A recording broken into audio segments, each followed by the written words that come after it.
get that announcement, don't we?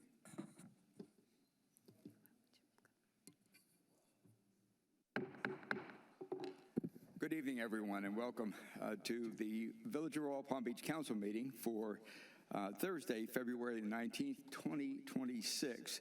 It's 6:30 p.m., and I'm calling this meeting to order. We're delighted to have you all here in person, as well as those who are online. So if you would, and you're able, would you please stand and join me in the Pledge of Allegiance? I pledge allegiance to the flag of the United States of America and to the republic for which it stands, one nation, under God, indivisible, with liberty and justice for all.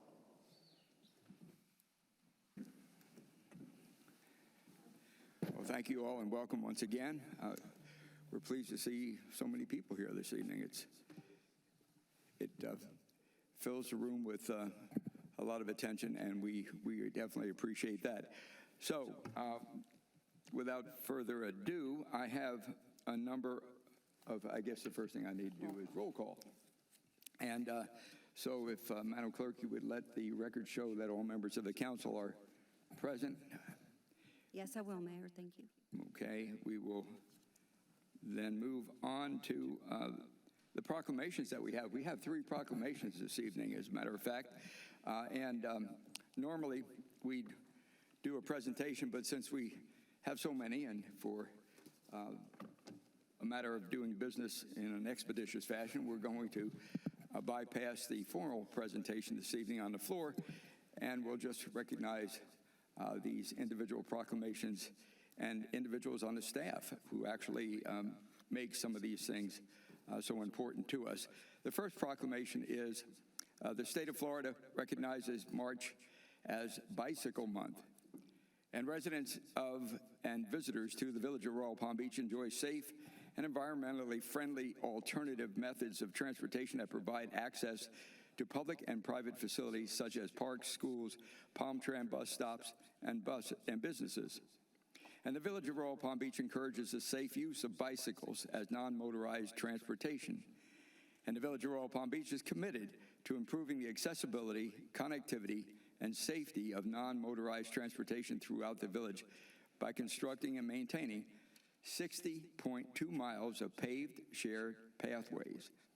And the local recognition of Bicycle Month in the Village of Royal Palm Beach will increase awareness of alternative transportation options throughout the village while promoting the health benefits of bicycling, along with reducing traffic congestion. That was a dramatic pause. And ultimately, popularize bicycling as a viable alternative means of transportation. Now, therefore, I, Jeff Amara, Mayor of the Village of Royal Palm Beach, hereby proclaim March 2026 as Royal Palm Beach Bicycle Month, and encourage all residents and visitors to safely explore the convenience and benefits of bicycling as an alternative to motorized transportation throughout the village. I think I probably don't have to say it again. I think you all get the idea. Bicycling is both healthy and very practical with regard to one of the things I think annoys us most, and that is traffic congestion. So 60 miles of paved, shared pathways. My next proclamation actually is recognizing Government Finance Professionals Week. The proclamation reads as follows. The Village of Royal Palm Beach Finance Department contributes significantly to the efficient functioning of our local government and the well-being of our community. And their dedication, expertise, and leadership ensure the responsible management of public funds, transparency, and fiscal accountability. And founded in 1937, the Florida Government Finance Officers Association serves more than 3,300 professionals from state, county, and city governments, from colleges and universities, from special districts and private firms. And the association is a top professional resource for government finance, providing opportunities through education, networking, and leadership, as well as distributing crucial information. And its members adhere to the Code of Ethics, standards of conduct, in the fulfillment of their professional responsibilities. This Government Finance Professionals Week, sponsored by Florida Government Finance Officers Association and all of its governmental organization members, is a week-long series of activities aimed to recognize government finance professionals and the vital services that they provide to our state and to our community. The Village of Royal Palm Beach acknowledges the hard work, the dedication, and the leadership of the finance staff and extends appreciation to all government finance professionals in the state of Florida. Now, therefore, I, Jeff Amara, Mayor of the Village of Royal Palm Beach, do hereby proclaim the week of March 16, 2026 as Government Finance Professionals Week in the Village of Royal Palm Beach, and I encourage all citizens to extend their appreciation and recognize government finance professionals and the vital services they provide to our community. And we deeply appreciate the hard work and the expertise on such an important matter that all of our finance team members actually provide the village. The third and final proclamation that I have is one that recognizes Flood Awareness Week. Fortunately, we need to be reminded of that. It is when we don't that we have a more serious matter. The Village of Royal Palm Beach has experienced severe weather in the past in the form of extreme rainfall or tropical system events, resulting in flooding in low-lying areas, and this flooding can cause damage and flood losses to homes and buildings in all areas, whether they are in high-risk special flood zones or low to moderate risk flood zones. The Village of Royal Palm Beach is a voluntary participant in the National Flood Insurance Program that provides residents with the opportunity to protect themselves against flood loss through the purchase of flood insurance at reduced rates and at reduced insurance premium rates, as well as setting higher regulatory standards to reduce the flood risk and potential flood damage to their property. The reduction of loss of life and property damage can be achieved when appropriate flood preparedness, control, and mitigation measures are taken before a flood. Public education and awareness of potential weather hazards and methods of protection are critical to the health, the safety, and welfare of our residents. The Florida Floodplain Managers Association, FFMA, have declared the week of March 9th through 15th, 2026 as Flood Awareness Week to promote awareness and increase knowledge of flood risk, the availability of flood insurance, flood protection methods, and how to prepare for emergencies. Now, therefore, we, the Village of Royal Palm Beach, hereby proclaim March 9th through the 15th, 2026 as Flood Awareness Week in the Village of Royal Palm Beach, and further encourage the residents of the village to increase their knowledge of how to protect themselves and their property from flooding. And we thank all of the staff that actually make these particular areas work so well for all of us here in Royal Palm Beach. There's a tremendous amount of expertise that goes into each of these areas that enables us to benefit as we do here. So once again, in a general sense, thank you to all the staff who make these things possible. With those three proclamations read, we have a special guest here this evening to bring us more information. Speaking of awareness, I want to welcome Mr. Douglas Crane, who is the Director of Palm Beach County Library System, to give us an update on the library system, a branch of which we enjoy greatly here in Royal Palm Beach. So, Doug, welcome. Well, welcome. Thank you very much, Mayor, Vice Mayor, Commission members. My name, as I mentioned, is Doug Crane. I have the honor of being the Director for our County Library System. I've been in that role for, I'll be close to a decade. Oh, no, sorry, close to 12 years. Time flies. With me today is Karen Crisco. She is the manager for the Royal Palm Beach branch and probably a familiar face to many of you here in the community. Just before we started the meeting, the mayor asked me to talk about why libraries are still important these days. And certainly as a librarian, I could go on all evening about that, but I know you have a tight schedule. So I would say that libraries serve that valuable role as a third place in our community, a place where you can go, meet your colleagues, meet your neighbors, have some quiet time without needing to buy a latte or a lemon loaf if you were to go to Starbucks. But I think sometimes the numbers share a better answer to this. So the Palm Beach County Library System, we have a vision to open minds to a world of unlimited possibilities. We believe the library is a place that people bring their hopes, their dreams, their ambitions, and we provide the services, the resources, and the assistance for them to do so. I think many of you have discovered there is a copy of this presentation in your packet, so some of the numbers might be a little small to see on the screens. Please look there. Also, we use this vision to do our mission to connect communities, inspire thought, and enrich lives. So let me first of all start with the fact that our library system is big and busy.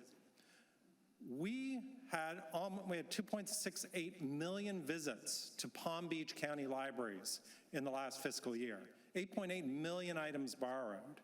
We had over 350,000 people use library meeting rooms and study spaces. Hundreds of thousands of PC and internet sessions. Through a partnership with the school district, we provided over 50,000 meals and snacks to children during the summer. And we had over 50,000 volunteer hours as well. We are actually one of the big 6 public library systems in Florida, and as you can see by those numbers, even if people may ask why we still need libraries, the public is showing up and answering it for them. So the county library system has 18 locations that's spread across Palm Beach County, from Tequesta in the far north, through the center part of the county, down to western Boca, and then out through the western communities, including Royal Palm Beach, all the way to the shores of Lake Okeechobee. And this was made possible by a voter-approved bond in 2002 that allowed us to do our second expansion program. And one of the buildings that was expanded during that program was the Royal Palm Beach branch, from 8,000 to its current footprint at 20,000 square feet. We also have a support location called the Library Annex on Cherry Road. It's hidden behind the Supervisor of Elections' gigantic parking garage, if you want to know where it is next time you're over at the SOE. Our most recent location, Canyon Branch in Western Boynton, opened in January of 2025, so it's just barely over a year old. And I'll let you know when the Florida Secretary of State, Cord Bird, came down for a visit. When he walked into the building, he said it's the most amazing library he had ever seen. So we have official state support for that library. Here's the map showing all of our locations, and I'm gonna mine down a bit on Royal Palm Beach towards the end of the presentation. Now you wonder, how do we support ourselves? Well, we are a Department of County Government, but we're a little unusual in that we were set up by the state statute in 1967 with a dependent taxing district, so we could provide service to all of the unincorporated areas and at this point, 24 municipalities, including Royal Palm Beach. And we've held our millage rate steady since 2011, keeping that flat for our residents, and it generated $116 million for our budget last year. But because we are a dependent tax district outside of the county's general revenue, we have to provide our own revenues going forward, such as reserves and funding for capital programs. And we have a few other funding sources as well. Now, you might be wondering, why don't we cover the whole county? We are the county library system. Well, part of the reason we only cover the unincorporated and the municipalities that decide to join us was back in that time, there was library service in the existing municipalities, mostly along the coast. They wanted to retain their libraries and not double pay for a system. But the good thing is, because libraries are very cooperative, we have a cooperative agreement with 9 of those municipalities. So your residents get a card with any of those municipalities, and their residents can get a card with us. Now, when I say libraries, first thing that probably comes to mind is books. And we certainly have a vast collection. Over 2 million items, both print and electronic, are available for loan with automatic renewals and holds. So if there's an item you see in our collection that's at a library in, say, Boca or Tequesta, you can place an order and it can go right to the shelves here, and Karen will hand it to you personally if you walk in the door. Our collection, of course, includes all the physical material, but more and more people are using our electronic material, ebooks, digital music, downloadable audiobooks, all through our vendors, Cloud Library and Hoopla. We also have some special items such as Wi-Fi hotspots that you can check out, take with you anywhere in the country. It provides free internet access wherever you can find a Verizon connection.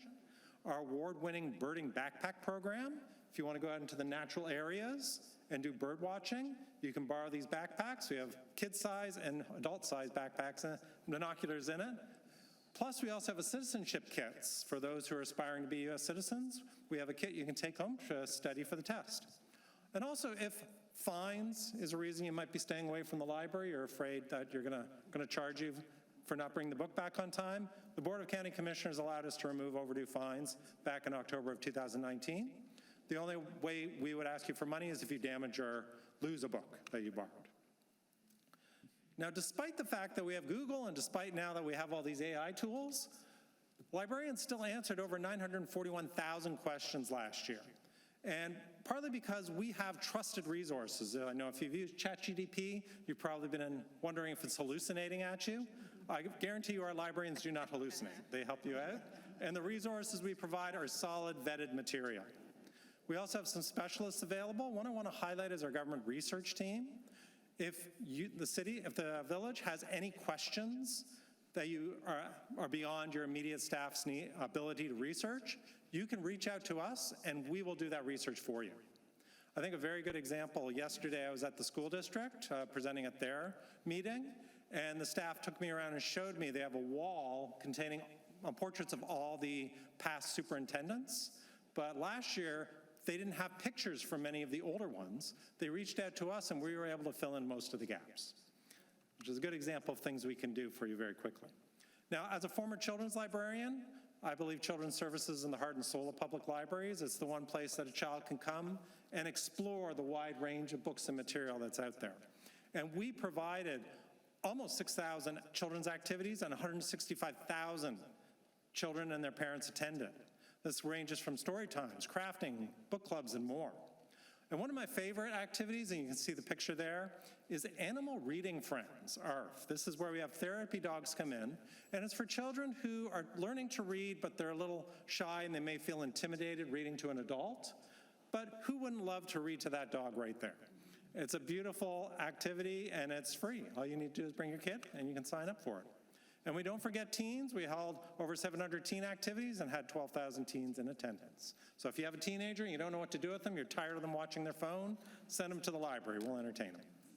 Now, you can go above and beyond our branches. And we have a bookmobile. And the picture there is of our new one that we put on the road in October. It visits over 42 stops over a 2-week period across the county. For residents who can't get out of their homes anymore, we offer books by mail, where we'll literally mail items to you, and you can mail them back free of charge. For those who are visually impaired, whether permanently or temporarily, we have Talking Books for the Blind, a free program. You sign up for it, staff will send a special player and little cassettes that you can put in to listen to just a wide range of material.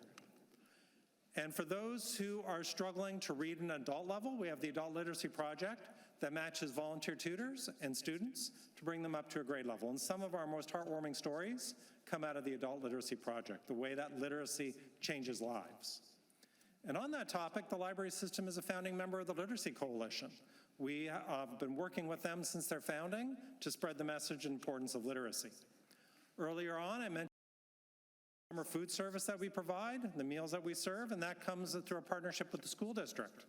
Meals and snacks over the summer. We've also been working with the food bank to offer weekend meal kits. Karen, do we offer them at Royal Palm? Not yet. Not yet, no.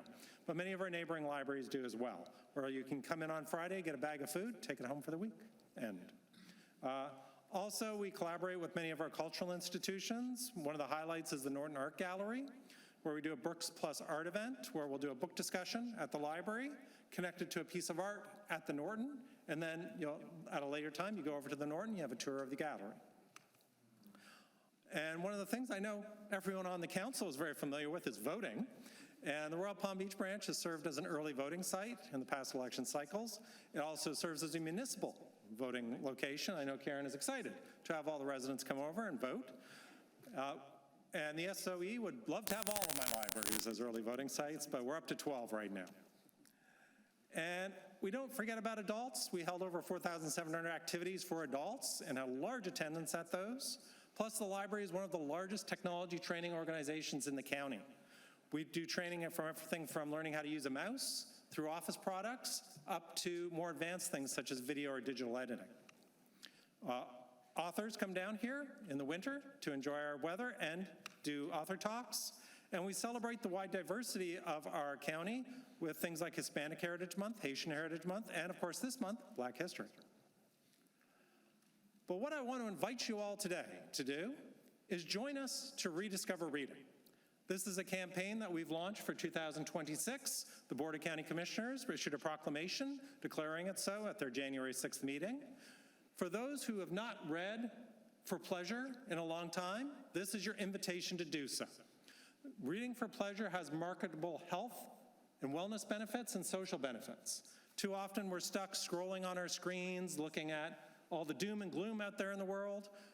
Reading a novel actually provides a lot of benefits that you might not be aware of. So if it's been a long time since you picked one up, come into the library and Karen and her staff will help you find a wonderful book. Also, you can track your reading for free through Beanstack, which is a new tool that we have where you can log in, track what it is, and if you want to join with friends, so if the whole council wants to come together and track reading with each other and share what you've been looking at, feel free to do so.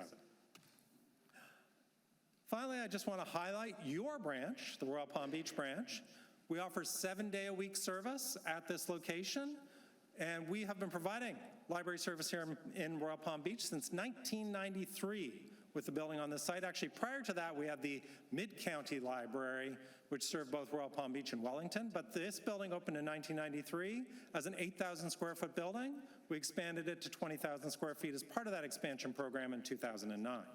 We have a large meeting room space available for activities. As I mentioned, it's an early voting site, but we love to have the residents come in and explore all that we have to offer.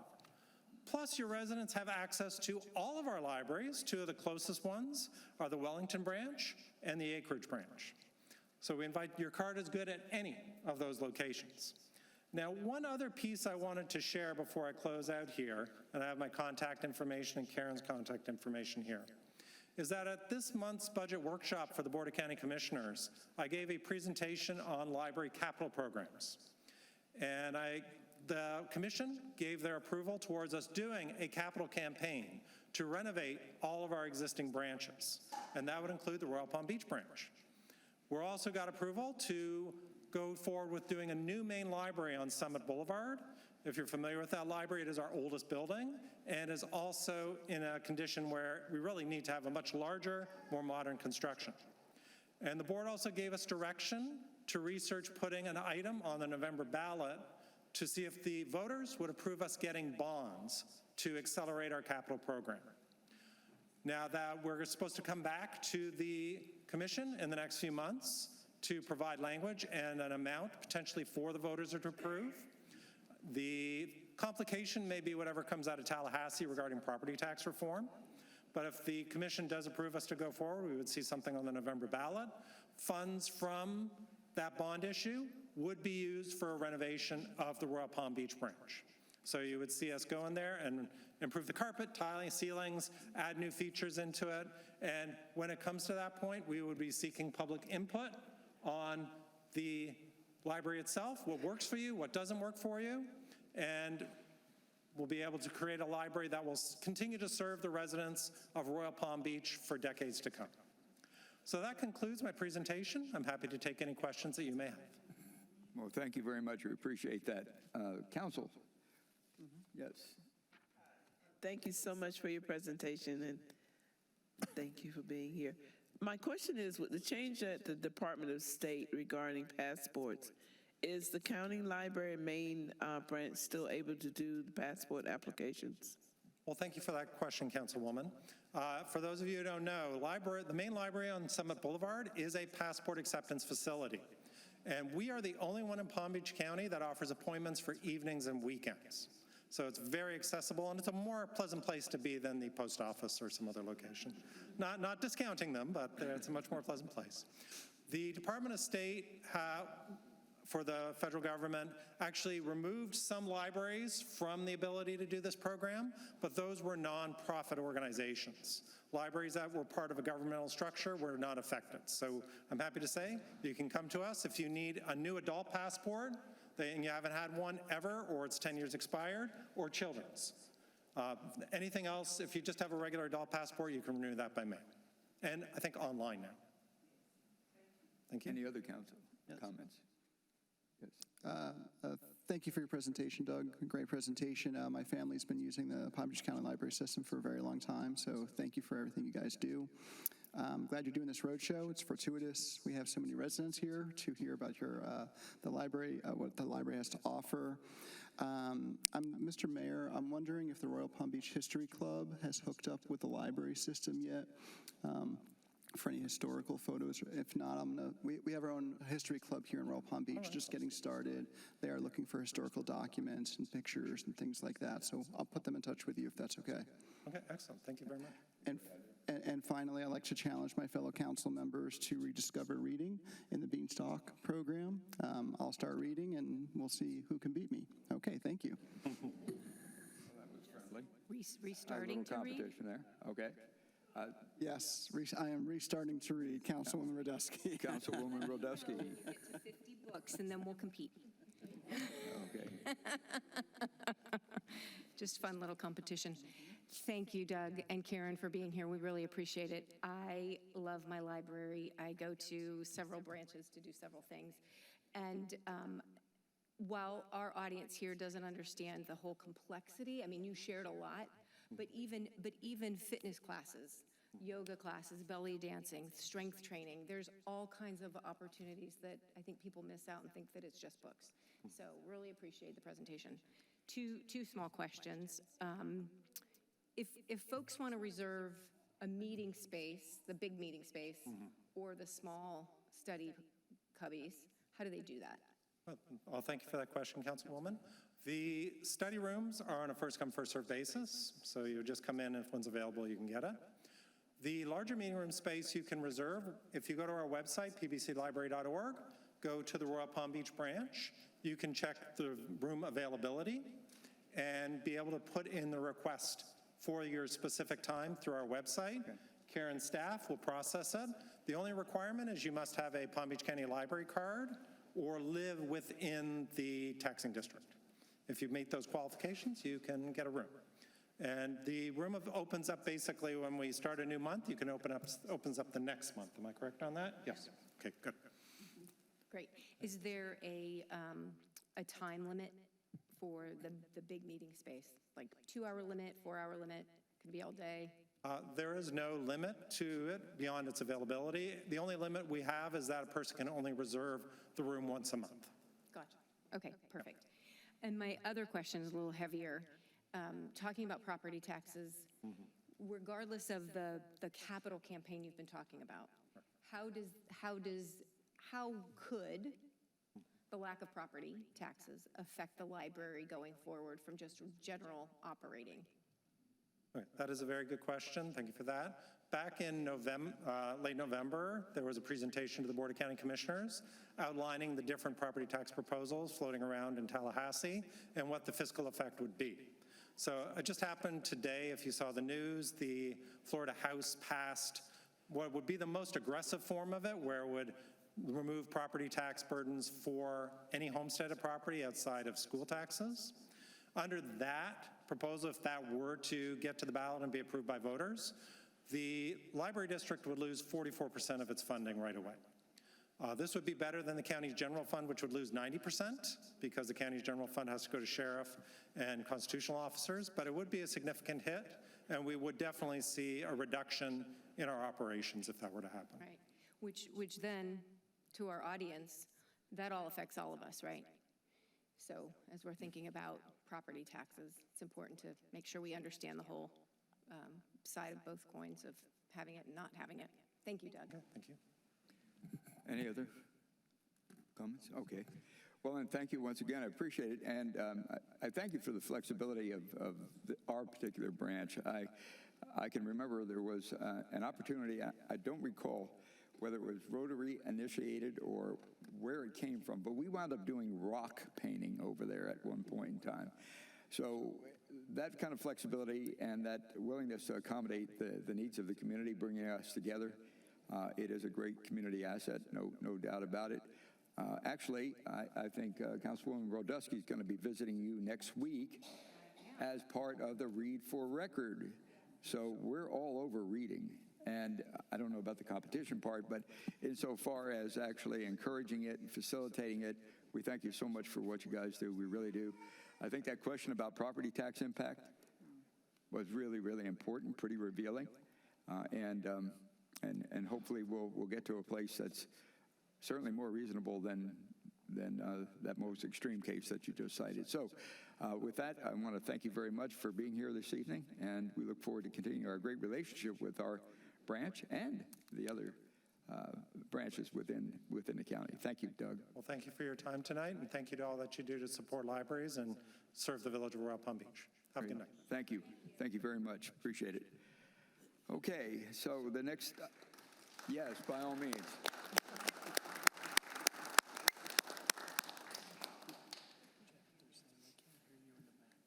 Okay, all right, thank you.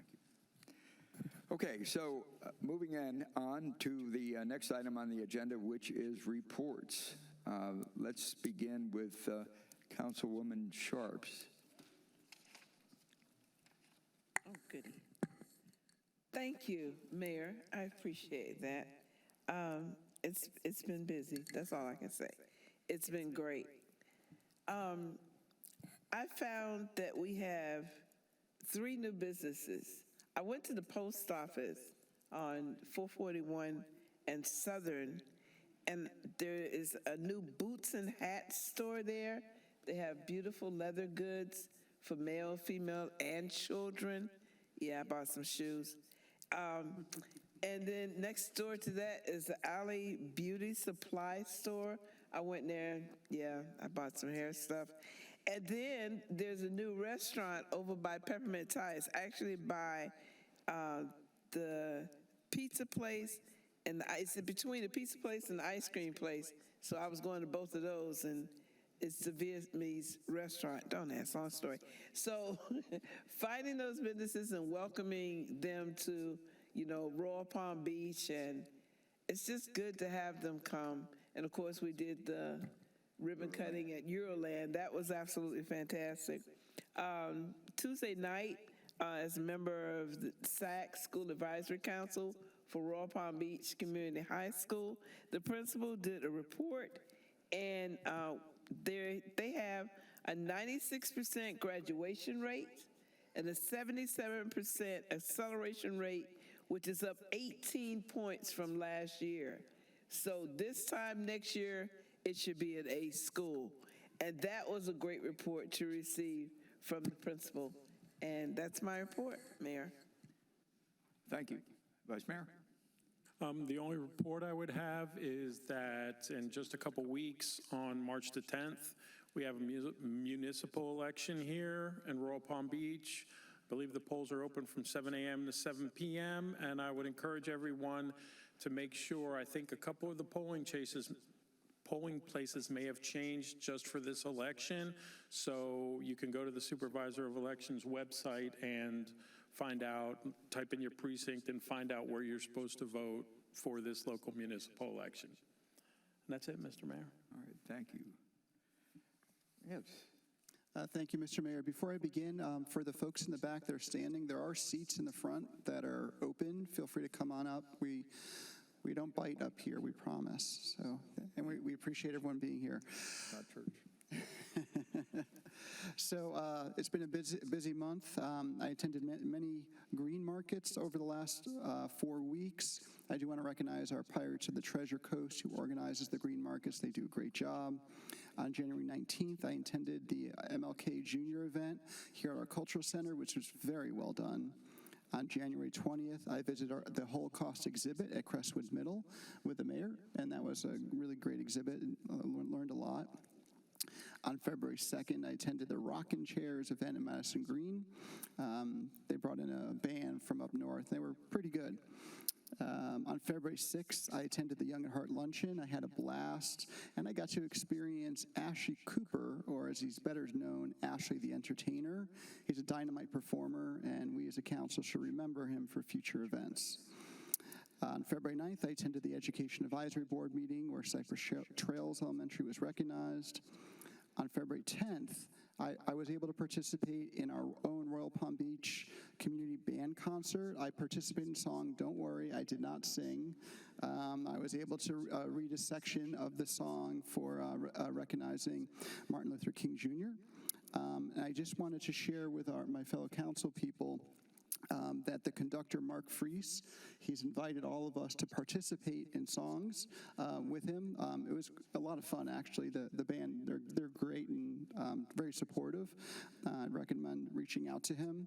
He also offered to do a council versus percussion contest. I really don't know what that is, but he offered it up, wanted me to share it with you guys. So sounds like fun. Maybe we'll do it in the future. And finally, my AI tip of the month for my fellow councilmen and women. If you didn't know, AI image tools have advanced significantly, and they can now generate, edit, and enhance realistic visuals in seconds from simple prompts. Just over a year ago, they used to mess up all the time and just wouldn't come out well. Platforms like ChatGPT, Canva, and Adobe Firefly allow us to quickly create mock-ups, social media graphics, and conceptual renderings to support communication and idea development. While not a replacement for professional design work, these tools are powerful for brainstorming, explaining projects to residents, and proving how we share information with the community. I would recommend my fellow council members try out some of these tools. Thank you. All right, thank you. Councilwoman Brodusky. Okay. Yes. Good evening, everyone. It's good to see everybody. First, I want to report on Shakespeare in the Palms. How many got to Shakespeare this weekend? One person. Okay. Few of us got there, right? We made it. So I want to thank first of all, our Director of Parks and Rec for even suggesting we change the location from Commons to Veterans Park. It was magical as a venue, and so that was beautiful. But I want to make sure that we give proper credit to all of our teams who worked diligently to get the park ready for the performance. And that was across all departments who helped with that. And I'm happy to report that last year, our attendance over the 4 days in Commons Park was about 600 people. This year, it was 1316. Wow. We doubled There you the go. park, we doubled the attendance, creating a smaller, intimate, more venue. So stay tuned. We're going to do it again next year. And if you haven't been to any of our Shakespeare in the Palms, they are really fun. They're very fun. Okay. Next, I attended the Recreation Advisory Board meeting on February 2nd, and we talked about the Infrastructure Surtax Oversight Committee reviewed the following projects: the Recreation Center renovation and expansion, the associated art and public places that's coming up, and then the new seating area at Veterans Park, which will be replacing the inoperable splash pad.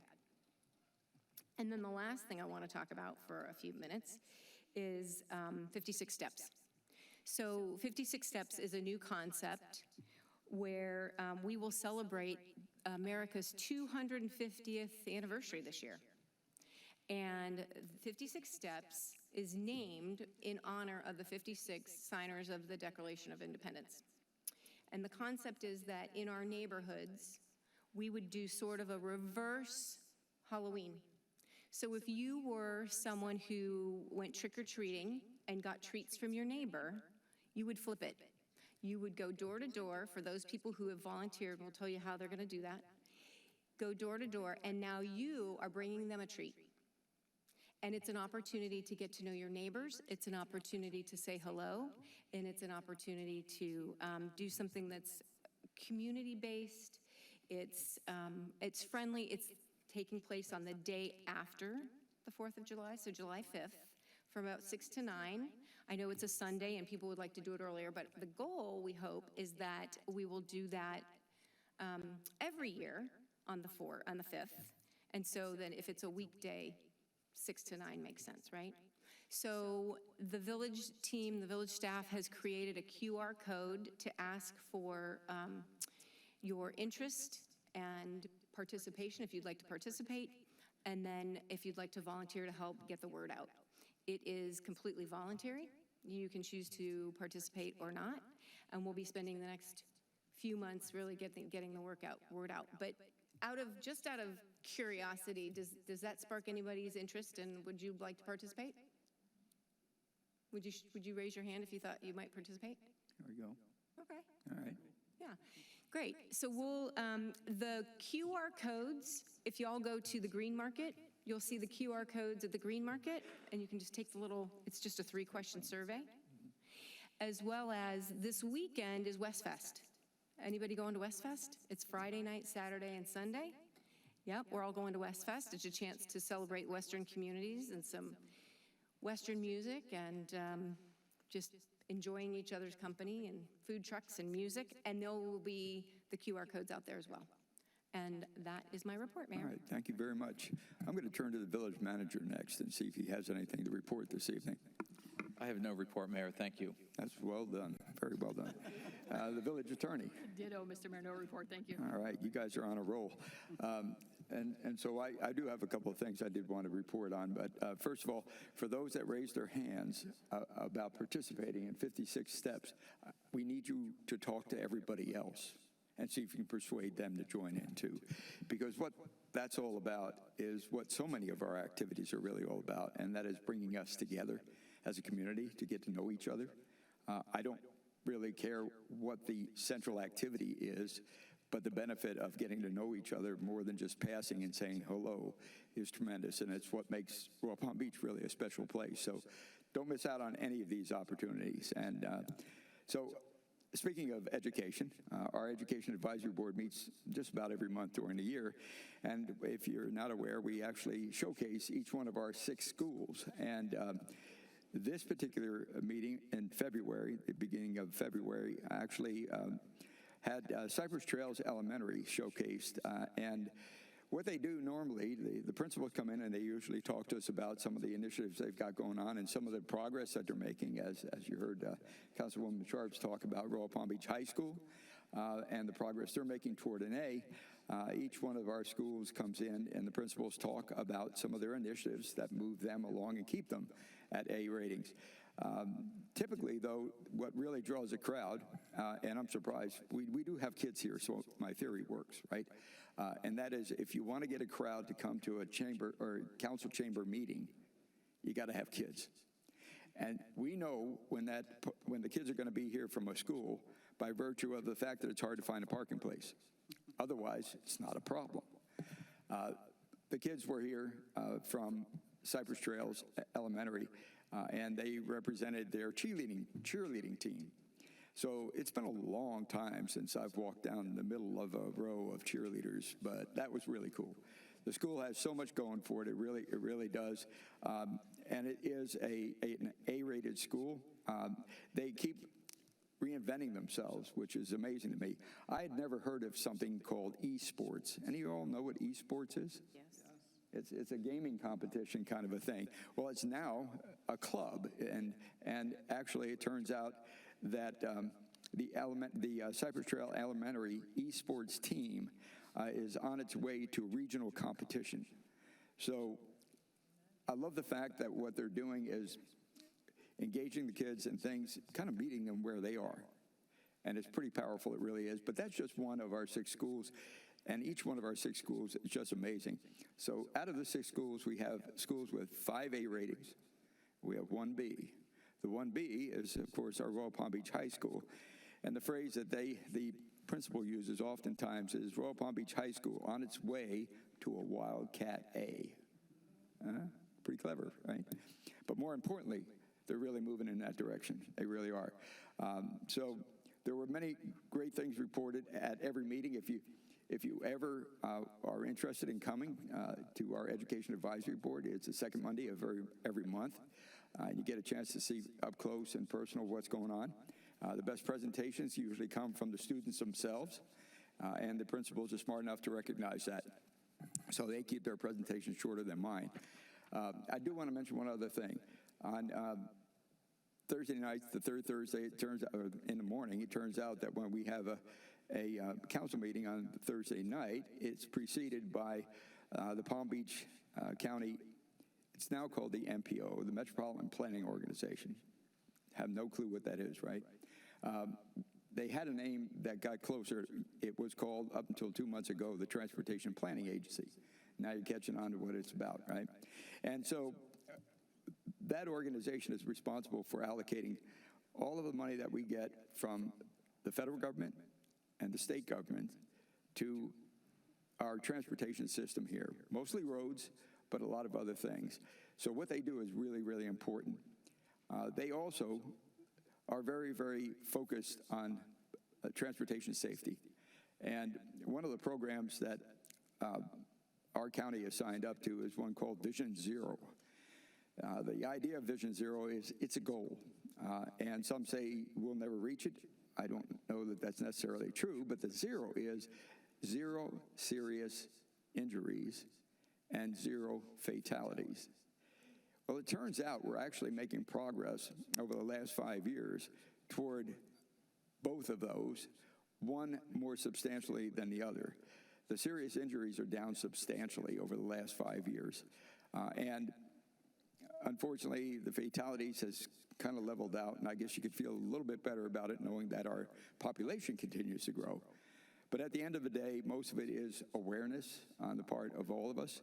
Most of the crashes that happen are as a result of either distracted driving or driving too fast and leaving the lane and going someplace where a car shouldn't be. The progress we're making is due to a concerted effort on the part of the villages, on the part of our PBSO, and on the part of each one of us individually making good choices. But we are headed in the right direction, and we just need to continue moving in that direction. There was another brief report that turned into about a half an hour, 45-minute discussion, and it was about e-scooters and e-bikes. There are 3 cities in three cities in Palm Beach County that I'm aware of that have moved forward with initiatives in the area of trying to provide some guidelines, maybe even some regulation over the use of electric bikes and electric scooters. Those 3 have some ideas that I think we can take a look at here in Royal Palm Beach and see if any of those or any other ideas might help keep us safe on the sidewalks in particular, because I don't know whether you all have ever had the experience of a scooter coming up behind you. But it's startling. They're very quiet, and they're very fast. And so I think some of the actions that have been taken by some of the other municipalities are going to be helpful in moving forward. And some of the requirements are simple, like every one of those vehicles has to have a bell on it. Now, that requires a little cooperation on the part of the operator, but it's little things like that that just tend to make people aware and more cautious. So I'd like to ask our village manager to take a look at what some of these municipalities have done in Palm Beach County around the state and see if there are some ideas that we could actually consider adopting as well in that regard. And with that said, I think we will then move on into the next item on the agenda, which is petitions. Are there any petitions this evening? And we have nothing online to indicate an interest in submitting a petition? No, Mayor. Okay, thank you. Not seeing any, then I'll close the floor to petitions, and then we'll move to an announcement that I need to make, which is that item C10 on our consent agenda list has been withdrawn for this evening. So for those that have an agenda in front of them, you will note that C10 has been withdrawn. Then moving on to statements from the public on non-agenda items or consent agenda items. And I had a card here. And I invite Mr. Gerald Brown to come on down, and if you would, identify yourself, sir, and your address, and share with us 3 minutes worth of your concern and or interest. Hello, good evening, Mr. Mayor. Good evening, Council Body. My name is Gerald Brown. I reside at 175 Miramar Avenue in Royal Palm. I've been a resident of Royal Palm for over 20 years. I've also served on the Planning and Zoning Committee for over 3 years, during the time of Mayor Pinto. May he rest in peace. I am here today to represent and to speak on behalf of several members of our Sir, community. can you pull that mic closer to you?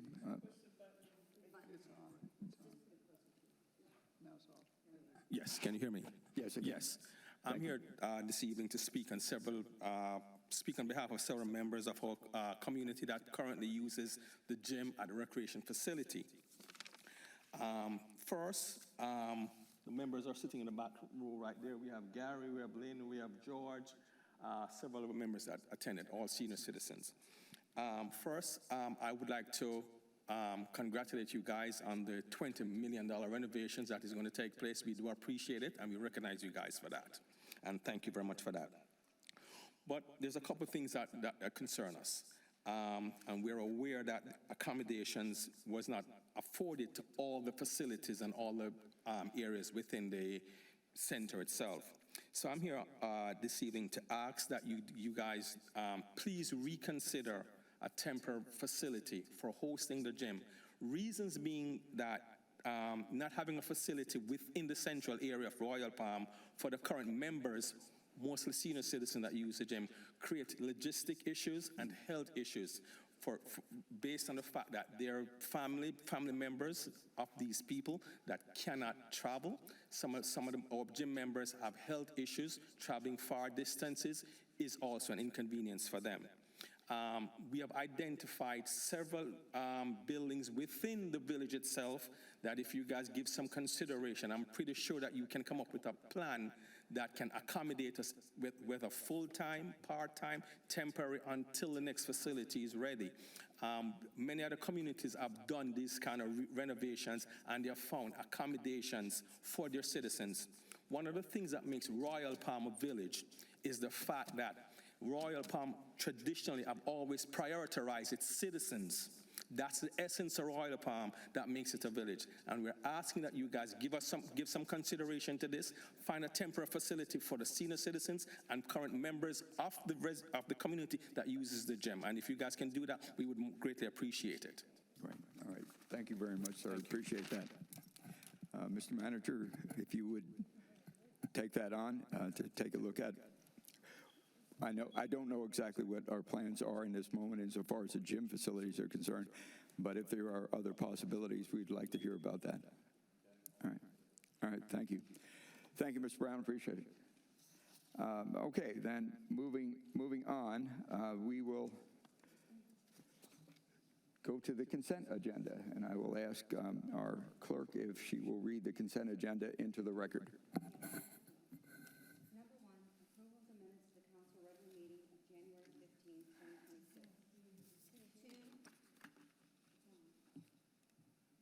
Adoption of resolution number 2603, a resolution of the Village Council of the Village of Royal Palm Beach, Florida, approving an application to the Transportation Alternatives Grant Program through the Palm Beach Metropolitan Planning Organization for the FP&L Pathway, Pedestrian and Bike Improvements Project, and Park Road North Parking and Pathway Project, and committing to fund ongoing operations and maintenance through the useful life of the projects, authorizing the mayor or village manager to execute all necessary documents, providing an effective date and for other purposes. 3, approval of a bid award in the amount of $62,334, and authorization for the village manager to execute a contract with the lowest responsible bidder for Veterans Park splash pad demolition, PR 2307, Tucon Builders Incorporated. 4, approval of a special event permit for POTTC Events to hold a seafood festival at Royal Palm Beach Commons Park on Saturday, March 14, 2026, from 11 a.m. to 8 p.m., and Sunday, March 15, 2026, from 11 a.m. to 6 p.m. 5, approval of a special event permit for Fifi Hair and Beauty LLC to hold a Customer Appreciation Day at Fifi Hair and Beauty, located at 11150 Okeechobee Boulevard, Units C and D. The event will take place from 12 p.m. through 6 p.m. on March 14, 2026.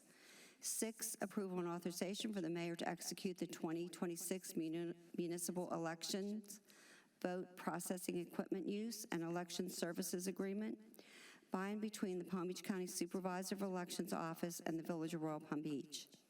7, approval and authorization for the village manager to execute a 5-year renewal agreement for Project Docs, hosted electronic plan review and project management system with Evolve Software Corporation for the amount of $564,294.60.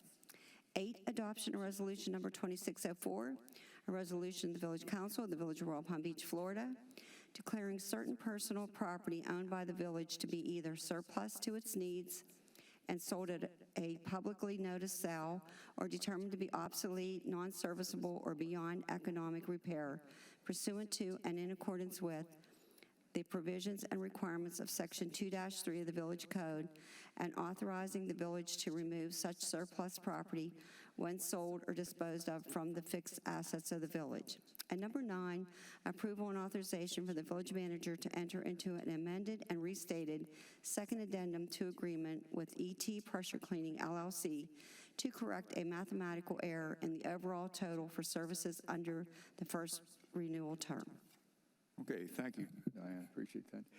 Would any member of the council care to pull any of the consent agenda items?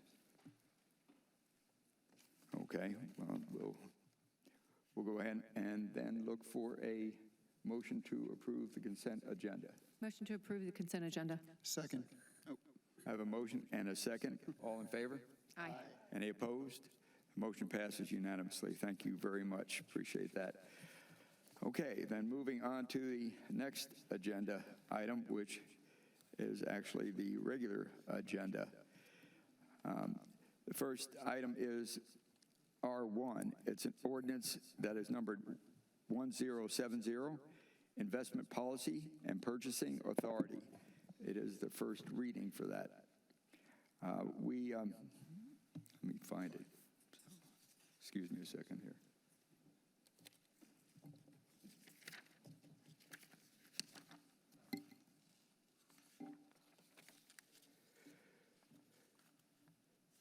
Public hearing for the first reading and approval of ordinance number 1070, amending Chapter 10, Finance and Taxation, at Article 4, Funds and Accounts of Village Investment Policy, Section 10-51, to adopt an amended village investment policy, and at Article 4, Purchasing Guidelines, Section 10-94, to update and clarify the delegation of purchasing authority. I'll look to our finance director.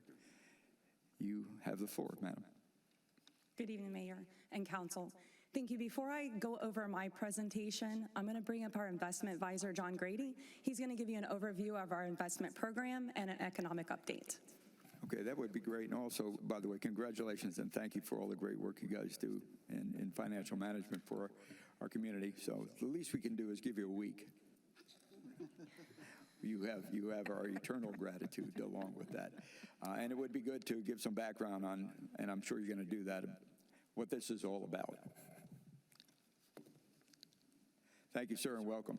Good evening, Mayor Mara, council members, Village Manager Liggins, John Grady with Public Trust Advisors, PTMA, and my colleague Madison Gamicia. We're grateful to be here tonight, our first presentation with you, and working with Ms. Almeida. We thought it would be a good time to present to you a brief overview of your investment program as you consider the approval of your investment policy, which we've worked closely with you all to provide an update, which Ms. Almeida will cover that in just a moment. To be respectful of your time, considering the agenda and the number of items you have this evening, there are 9 economic update slides, but just don't worry, I'm not going to go through each one line by line. So what I thought I would do is just maybe provide a few comments for you all on sort of some macroeconomic things going on in the economy that many of you are likely very aware of, and just tie that into your investment program. What I would say is the economic shutdown, of course, delayed some of our economic data points that we normally have by this time. So we have third quarter GDP, fourth quarter will be released later actually on Friday. But in the meantime, really what's going on in the economy is we've seen a weaker labor market, although we've seen resilient economic growth, 4.8% through that third quarter.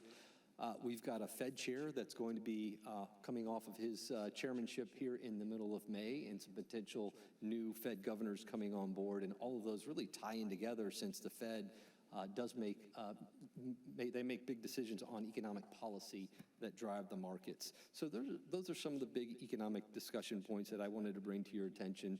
Strong GDP, the labor market's weakening, although we haven't seen significant layoffs at this point. We're calling it a low hire, low fire type of an economy. We've seen Most of the labor market job growth is in the healthcare sector, which is an interesting dynamic. That was a big part of 2025. And then the last really highlight I wanted to talk about was inflation. And the good news is that we've actually seen inflation start to trend back towards the Fed's 2% target. You may remember it was about a year ago where the discussion of tariffs brought some concern that inflation might start to trend much higher. It ticked up a little bit through the year, but it has trended lower. So when we think about that, we think about the Fed's role. They look at the labor markets and they look at inflation. While the labor markets are not as good as they were maybe a year ago, they're holding steady, unemployment at 4.4%. And the good news is inflation, while prices are not coming down, we're going to make sure we remind you that, they're going up, but they're going up less than they were in the last couple of years for sure. So from an interest rate standpoint and what we look at for your investment program, just keep in mind for public funds investments, they're governed by the state statute 218, and that really limits the investment types that public dollars can be invested in, and that is by design, as safety is the primary investment objectives. So we look at treasuries as a good baseline for the investment program, and I wanted to just highlight to you a year-over-year analysis of what the U.S. Treasury rates look like from the end of 24 to the end of 2025, and we can see pretty flat yield curve. We've also seen rates come down by about 75 basis points or 0.75%. A lot of that is driven by the Fed's decision of reducing the overnight rates that really govern liquidity funds, and then lower rates in the long term for us out to 5 years as a max, driven by the expectation of maybe slower economic growth here in 2026 and 27. But of course, a lot remains to be seen there. But this is a snapshot of your yield curve. And with that, I'm going to jump over into your investment program and provide you a highlight of that. Your investment program, as I've mentioned, is really driven by two main state statutes. The first one is that Chapter 218-415, which governs what you're permitted to invest in, and then also recommends that you have your own investment policy to further refine your investments here at the Village of Royal Palm Beach based on your own cash flows, your own risk tolerances, and so forth. And so that's what we've worked with you over the last few months to bring this new investment policy up for consideration.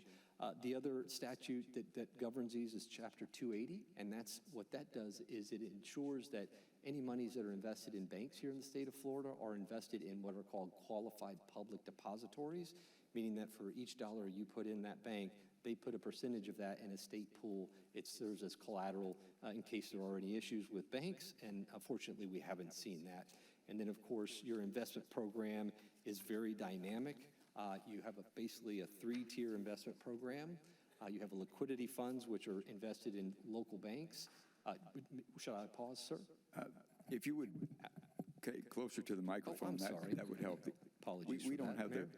the best sound system in No, the world right now, and it is a bit of a challenge, especially for those in the back of the room. So yes, sir. please. Apologies for that, and it's a beautiful village hall, by the way. So my compliments. So on the Village's investment program, as I mentioned, governed by the sources and uses of your funds that you receive and expend, the timing of those expenditures, the state statutes, and of course market conditions. As I was mentioning, you have a very dynamic investment program. You have liquidity investments in bank deposits and local government investment pools that are AAA rated. They provide short-term daily liquidity, in fact, for near-term expenditures. And that's complemented by 2 investment portfolios.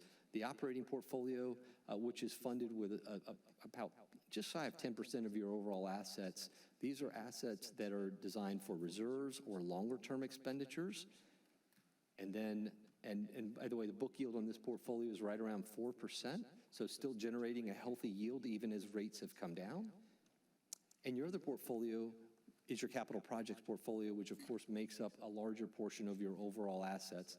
And this portfolio is specifically designed to meet the expenses of those capital projects over multiple years. And we work closely with Ms. Almeida and the Village to look at these cash flow needs, and we make reinvestment decisions based on the project expenditures over the next 1, 2, and 3 years. As those expenditures change over time, we make reinvestment decisions to ensure you, again, have those cash flows over time to meet those needs.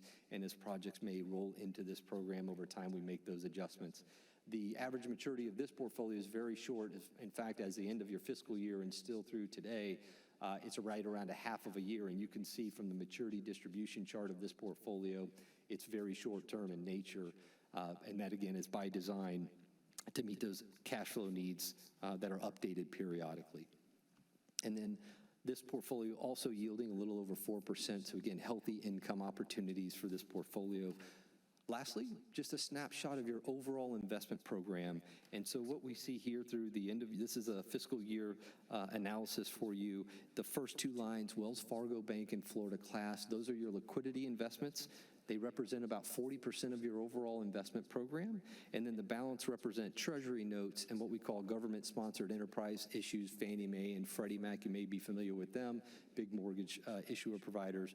And then corporate notes. These corporate notes are highly rated corporate notes, generally A or better. Many of those double and triple A rated corporate notes, again, all fixed income investments. And then lastly, you see a money market fund balance that's higher than normal in that last line. That's generally as we were working closely with the team to make reinvestment decisions for the capital projects fund. So many of those funds have been reinvested over the last few months based on those cash flow needs we mentioned on the previous slide. And again, that's an ongoing discussion we have with the team here for both of these portfolios in the overall investment program to ensure a safe program that provides liquidity and seeks to achieve a market rate of return. And lastly, I'll just make sure that I confirm with you all that your investment program is compliant with your current investment policy as well as the one you're considering this evening, as well as those state statutes that I mentioned. With that, I will pause. I know that was a lot of information, but I hope that was a good summary for you of the program, a bit of an economic update, and we truly appreciate the partnership. Okay, well, thank you.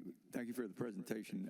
Any members of the council have any questions or comments for presentation here? So as was mentioned just in passing, we are going to be moving to a contract soon, hopefully, for our expansion and refurbishment of our recreation center. And $20.5 million is not something that we put into coffee cans and bury in the backyard.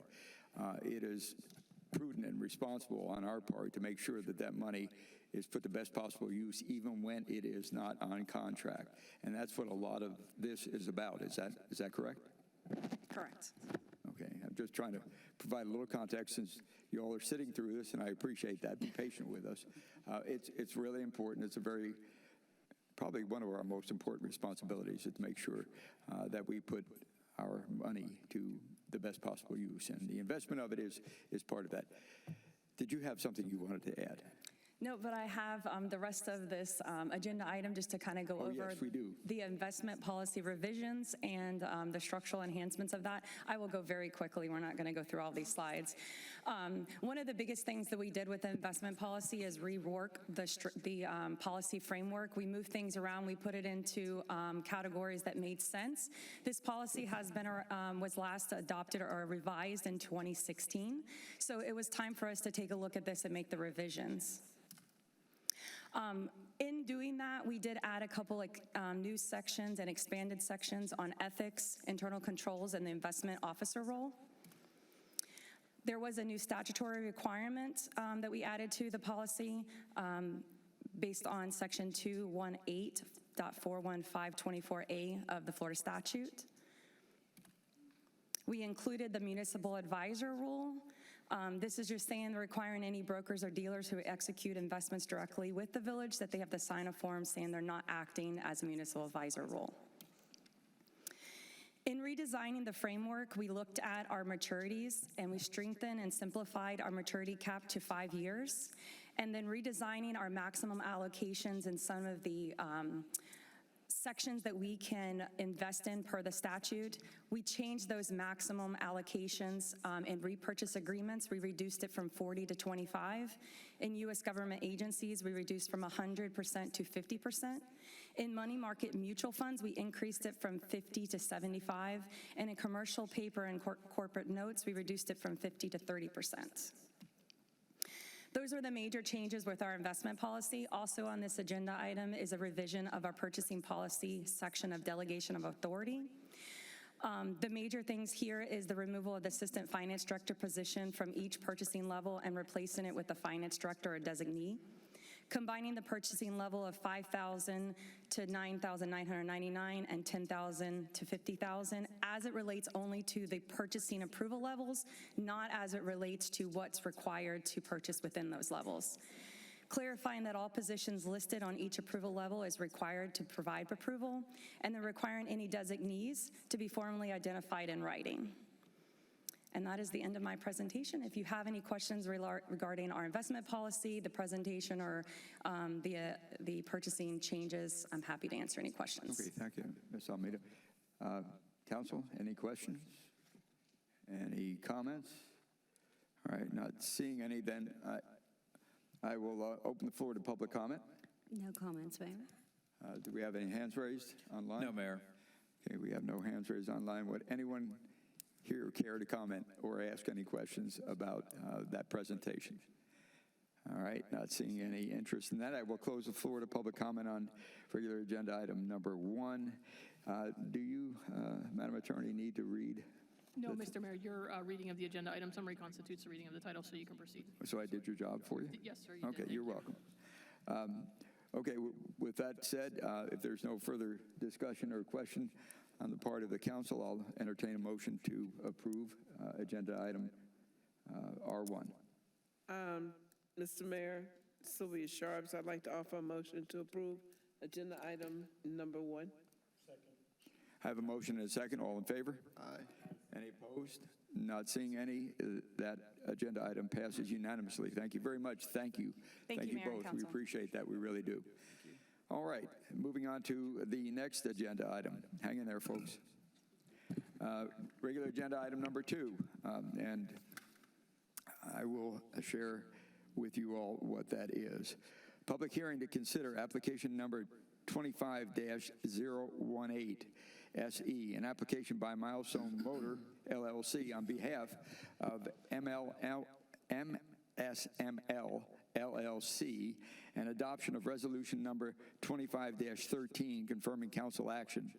The applicant is requesting special exception use approval to allow for an automobile and/or watercraft repair and/or service within the industrial general zoning district for a property located at 180 Business Parkway, Bay number 4. I will turn to Yes, Mr. the Mayor, attorney. this is quasi-judicial. Is the applicant present? Can you gentlemen come to the podium and give your names to the council, please? Jonathan Osorio. Fernando Osorio. Thank you. This is a quasi-judicial item, as you saw at Planning and Zoning. I'll swear you and staff in at the same time. If you could raise your right hands for me. Do you all swear or affirm to tell the truth, the whole truth, and nothing but the truth? Yes. Thank you, and I'll turn back to the council for any ex parte disclosures on this item. Just staff. Staff. Okay. Okay, so, yes. Great. Mr. O'Brien. Thank you, Mayor. Good evening. The applicant is requesting a special exception use approval to allow for automobile and/or watercraft repair and/or service within the Industrial General Zoning District for a property located at 180 Business Parkway, Bay 4.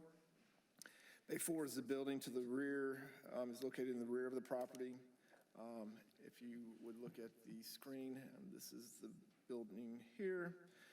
And there's currently a similar automotive repair shop located in this building here.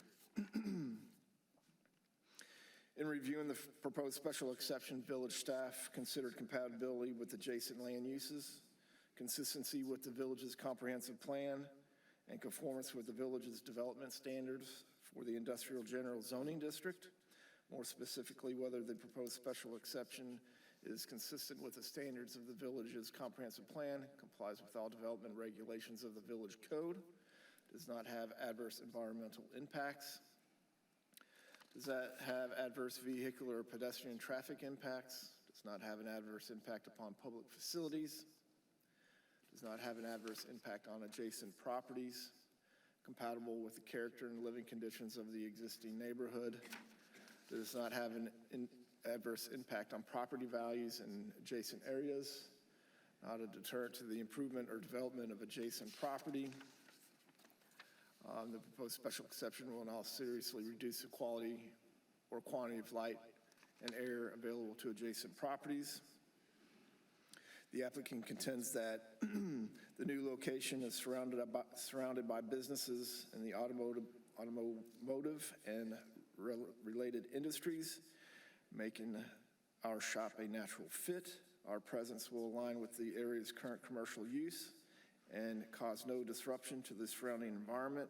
With our longstanding experience, existing business approval, compatibility with the area, and direct investment in the property, we respectfully request your approval to operate our auto repair business at the new location. We remain committed to running a professional, compliant, and community-centered business, end quote. The Planning and Zoning Commission considered this application on January 27th, 2026, and recommended approval by a vote of 3-2 with Commissioners Andrew Alba and David Leveland dissenting. Village staff would like consideration and final decision by this council to grant or deny with conditions application 25-018 and resolution 2513. Staff is recommending a site-specific condition that the applicant shall submit a site plan modification application identifying this building bay use on the site plan and incorporating all other required site updates, including parking and landscaping. And with that being said, Mayor, I'll turn the floor back over to you. Thank you. Okay, thank you. So would the applicant care to say anything? We've been on Business Parkway for close to a decade now. We're kind of the last base all the way in the back.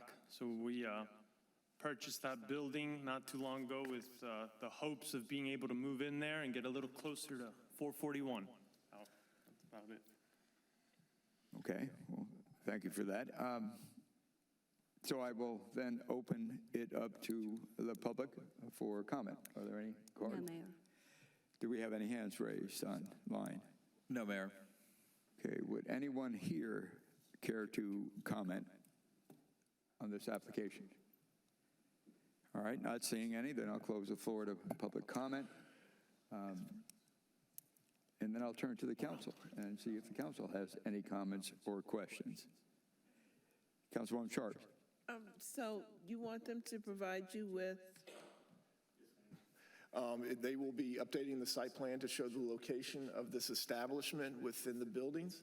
And then there is some parking modifications that they'll have to do in order to come into compliance with the village's parking requirements for such use. Is there a timeline for that? In the condition, it's 30 days. Yes, ma'am. Any other comments? Mayor, Yes. I have a question. Bradford, the Planning and Zoning voted 3-2. Right. Were there comments made in regards to the 2 dissenting votes, and could you share that with us? I always approach this type of a question with a little bit of trepidation because summarizing the thoughts of the commission members on the Planning and Zoning Commission is very difficult, and more than likely I won't nail it on the head. Mitty, would you want to? So let's move to Mitty. Kick it to Mitty. Nice move, Bradford. Smooth. Moment, if you'd like it. And so I think we have some high school students, Royal Palm Beach high school students here. Do we, from our youth civics leadership program? Any of you all here? Any hand? Got one in the back? Okay, I hope you watched what happened there. That's part of the civics lesson. So now I'll turn to the attorney. So I will say for the council, there were a few members of the public who appeared at the Planning and Zoning Commission meeting. So I would expect that the vote was in response to those comments that were made. My recollection from that meeting is that the individuals who were there were tenants in the building. And there was, as I understood the discussion, it seemed to involve more of and the applicant can certainly correct me because he was also there, but it seemed to have more to do with a private lease agreement that was in effect with the prior owner and the other tenants. That was the majority of the discussion that was made by public comment. And I think, as I indicated, the vote was in response to the comments made by members of the public who made comment at that meeting. Thank you. Okay, thank you. Any other questions or comments by the, yes, Mr. Vice Mayor? My question is, or I think I know the area, it's pretty much where we're looking at here is the same thing pretty much everywhere else, right? It's not a different or abnormal activity that you guys are looking to engage in. It fits right in, that's why it's on Business Parkway, correct? Correct. Okay. That's all, Mr. Mayor. Thank you. All right, thank you. So, Mr. O'Brien, if we then undertake to approve this, would there be a specific condition of approval on this? Yes, sir, and it is included in the resolution, and so it would just be Okay, approving the all right. conditions of approval. And it will be a minor site plan modification, so it won't be back in front of Village Council. We'll be handling that one in-house. Okay, so with that said, unless there are any other questions or comments from the council, I'll look for a motion to approve. Motion to approve regular agenda item R2 with the special exception conditions stated therein. I have a motion. Second. I have a motion and a second. All in favor? Aye. Opposed? Not seeing any opposed. It passes unanimously. Congratulations. Good luck to you. You good people? Right. Thank you so much.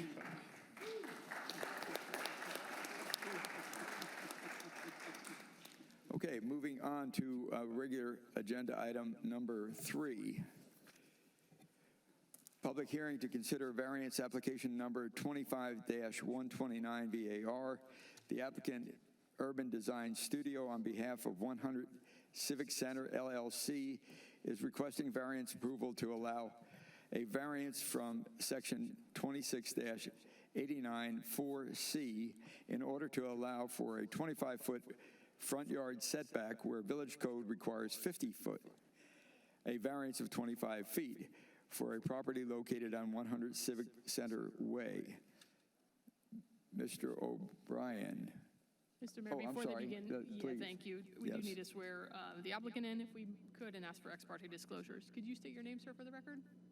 Lindsay Jean-Louis. Raise your right hand for me. This is quasi-judicial. I'll swear you in for both this and the next item. Do you swear or affirm to tell the truth, the whole truth, and nothing but the truth? I do. Thank you, and I'll turn back to the council for ex parte disclosures on this application. Village staff. Okay. Thank you. Okay. So, Mr. O'Brien. Great, thank you You have again, the Mayor. The applicant, Urban Design Studio, on behalf of 100 Civic Center LLC, is requesting a variance approval to allow for a variance from section 2689-4C in order to allow for a 25-foot front yard setback where village code requires 50 feet, a variance of 25 feet.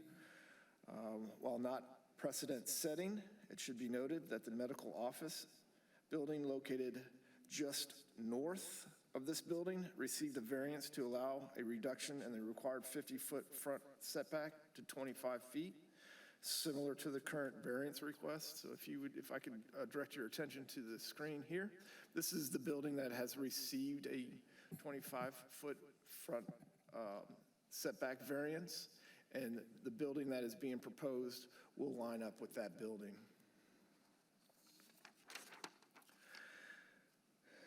Village code allows village council to grant variances as a code when special circumstances and conditions exist, which are peculiar to the land, structure, or building, do not result from the actions of the applicant, will not confer on the applicant any special privilege. A literal interpretation of provisions of the division would deprive the applicant of rights commonly enjoyed by other properties. That the variance granted is a minimum variance that would make possible reasonable use of the land, will be in harmony with the general intent and purpose of this division, will not be injurious to the area involved, detrimental to the public welfare. In summary, the applicant contends special conditions and circumstances did not result from the actions of the applicant. The irregular parcel configuration and prior setback variance approval for the medical office use were in existence prior to the subject application. The requested variance considers the existing condition of both the parcel shape and existing setback approval for the existing medical office building. This slide here illustrates the area that we are discussing where the 25-foot variance will take place. And again, this is in alignment with the building just to the north, the medical office building just to the north of this building being proposed. The Planning and Zoning Commission considered this application on January 27th, 2026 and recommended approval by a vote of 5-0. And staff is requesting a consideration and a final decision to grant or deny with condition application 25129 and variance order VC 2504. With that being said, Mayor, I'll turn the floor back over to you. Thank you. Thank you, Mr. O'Brien. Would the applicant care to say anything? Yes, I do have a presentation. This presentation actually combines not only the variance request, but also the site plan request on the next item. Unfortunately, we can't allow for you to upload a thumb drive into our system, just given to this day and age and things that could possibly go wrong and corrupt our system. So I will flip back and forth on any slides that you may need within my presentation. No worries. I think ultimately Bradford covered everything. Essentially, the variance component is requesting that we match the existing setback approved for the medical office building to the north. And that's also accommodating our building design, considering existing easements on the site, as well as the curvilinear orientation of Civic Center Way. So really our building had to fit in that location. It also, again, matches that existing building. Our proposed architecture for the building also matches the existing color scheme established for the Village Center PCD that we see for the medical office building on that corner as well. I would like to take the opportunity to also bring up who's the executive director for the Kids Cancer Foundation, to speak to the personal counseling use and specifically the operations of the Kid Cancer. I think it's going to be an amazing addition to the village. Thank you, Michelle. Mayor, I'd like to just say one thing. Lindsay, in the future, if you just get that to us in the afternoon. Yes, I think I did send an email. I'm not sure if it got received, but I'll confirm. Apparently not. Yep, no worries. No worries. Sorry. Mayor, if I could swear her in before she speaks? With your Absolutely, approval? please do. Could you raise your right hand for me? And could you give your name to the council, please? Sure, I'm Michelle O'Boyle. To tell the truth, the whole truth, and nothing but the truth? Absolutely, yes. Thank you. Thank you, Mayor. I bet you didn't realize you'd be sworn in to share this with us. I'm Michelle O'Boyle. I'm the founder and executive director of the Kids Cancer Foundation. I've been a pediatric oncology nurse, I was going to say for almost 40 years, but my husband, lovely, just told me, actually, I've been a pediatric oncology nurse for 40 years, so he lovely told me how old I was, but that was very sweet of him. But I've seen a lot of changes in pediatric oncology in those 40 years, but the one thing that hasn't changed in those years is when a child's diagnosed with cancer, everything changes instantly. Life becomes a cycle of hospital rooms, treatment schedules, financial strain, and overwhelming uncertainty. A patient's world narrows, parents are forced to make impossible decisions, siblings struggle to understand why life at home no longer feels the same. Grandparents, extended family members, and friends step in but often carry their own quiet burdens. Childhood cancer does not affect one child, it affects the entire family. Our foundation exists because these families deserve community. They deserve a comprehensive support. They deserve a place where no one walks this journey alone. A cancer diagnosis is isolating, and we exist to stand in that gap. We're different from other organizations because we embrace the entire family. We provide a dynamic, wraparound care that addresses the financial, emotional, educational, practical, and relational realities of life during and after a cancer diagnosis. This commitment symbolizes our, since it's not up there, our three-heart logo, with the child at the center, surrounded by their family, and both embraced by the strength and support of the Kids Cancer Foundation. Our current center, just up the street, has become a home away from home for these families. A place where children can laugh and simply be children, and where parents can exhale. But we're running out of space, and this is why we need this new building. We'll double our space and finally give us our own outside play space so our kids will be able to run and play and just be kids. We're building not just a building, but a forever home where these families battling childhood cancer can find stability, strength, and community, both during treatment and beyond. It ensures that no patient feels alone, no sibling feels invisible, no parent feels unsupported, and no family faces childhood cancer alone. We're asking all of you to join us and be the fourth heart to our three. We're asking that you allow us to build our forever home for our children and families battling childhood cancer right here in the heart of Royal Palm Beach. Thank you. Thank you.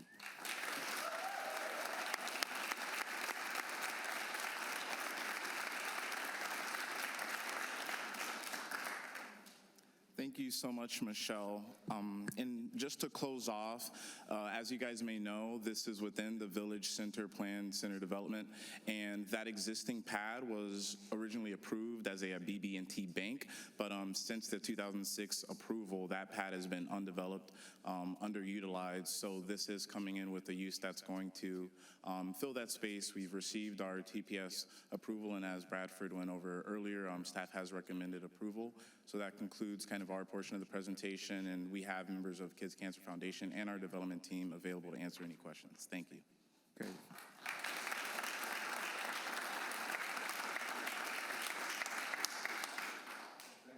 All for coming this evening, and thank you for that presentation. As the applicant, then I will turn to see if, I will open it up to public comment, see if we have any No, cards. Mayor.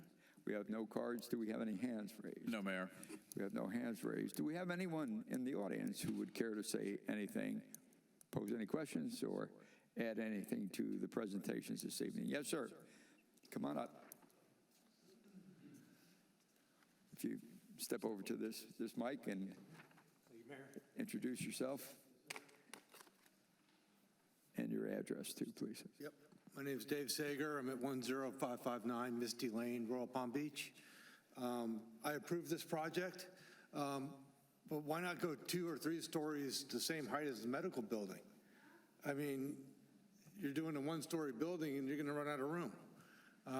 Is there a plan in place to go 2 or 3 stories high?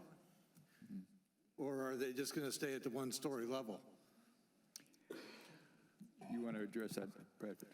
So this is the request that came to our office from the applicant. So this is what they're requesting, this 1-story building. Okay, I just didn't know if they could go to 2 or 3, the same height as the medical building. That zoning district does allow for the height in the 2 stories as the medical building, but that's not part of their request. Their request was for this building here. Okay, I was just wondering if, during the course of the project, if it could go to 2 stories or 3 stories, if they could go up instead of out. That would be my only question. Okay. Thank you. Yep, thank you. Appreciate that. Any other public comment? Not seeing any, I'll close the floor to public comment and turn to the council for discussion. Questions, comments? Not seeing any, then I will look for a motion to approve the variance request. Mayor, I would like to approve regular agenda item number 3. I have a motion and a second. All in favor? Aye. Any opposed? Not seeing any opposed. It passes unanimously. Congratulations.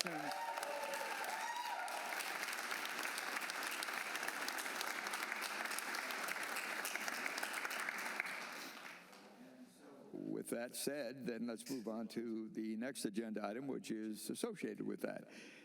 That'd be regular agenda item number 4, public hearing to consider application number 25-130 SPM AAR, an application by Urban Design Studio on behalf of 100 Civic Center LLC, and adoption of resolution number 25-37, confirming council action. The applicant is seeking a site plan modification and architectural approval to construct a 6,697 square foot building and a play area to support operations for Kids Cancer Foundation on parcel 3 of the Village Center PCD for a property located at 100 Civic Center Way. And I will now turn to our Planning and Zoning Director. Great, thank you, Mayor. I will skip the introduction of the site itself and jump right into the character of the site. So if you look on this slide here, this is an illustration of the site plan. If you can see my cursor here, this is the building here, and this is the play area. There is a safe sidewalk and pedestrian crosswalk to the play area, and here are some of the amenities of that play area, along with some of the safety fencing there. So this is an illustration here showing the landscaping. The landscaping of this site does meet village code as it pertains to vehicle use areas and buffer areas.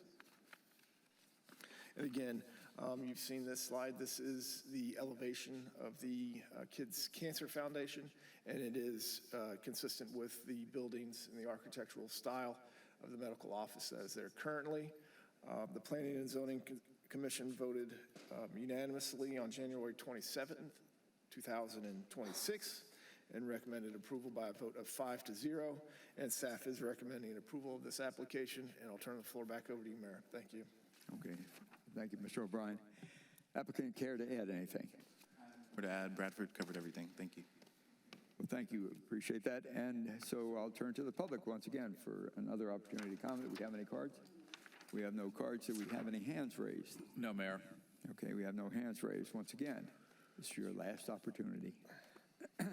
I'll throw it open to those present. If there's a public comment, please come on down. If not, then I will turn to the council. I'm sorry. Mr. Mayor, just for the record, any additional ex parte disclosures that need to be made on this application? Still the staff for me. Okay. So with that done, then I will turn again to the council and see if you have any comments or questions on regular agenda item number 4. I just thank you for being there for the children and for the families. Any other comments? Not seeing any, I will entertain a motion to approve regular agenda item number 4. Motion to approve regular agenda item number 4. Second. I have a motion and a second. All in favor? Aye. Any opposed? Not seeing any opposed. Passes unanimously. Congratulations once again.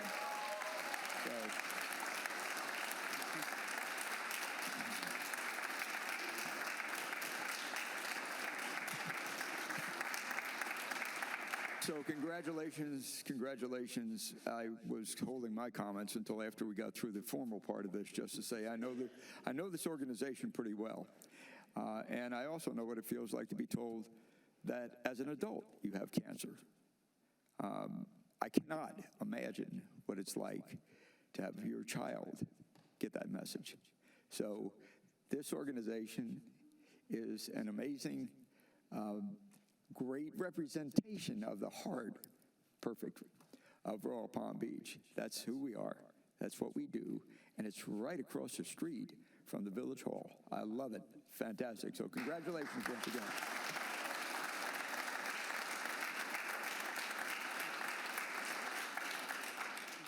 Thank you all again for attending. I love the show of support. It's a fantastic thing. I know it's a mutual support kind of a thing. So thank you again for being here this evening. All right, that allows us to begin the discussion of the last agenda item, which is agenda item number 5. You all can feel free to leave unless you can, or you can stay if you wish. You're welcome to do that for sure. Good night, everyone. Thank you again for coming.